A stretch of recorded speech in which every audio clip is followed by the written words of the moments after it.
here's the culprit for the leak. This whole assembly here. Sorry about the gloves, it's so humid. And they closed up the shop, so I can't wash my hands before I leave.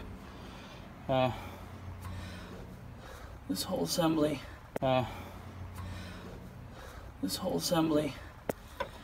right off of right there.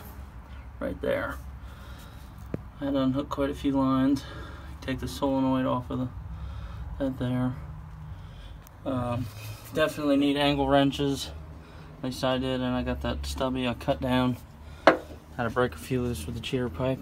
I got it. So if we get any more O-ring, then that should stop leaking.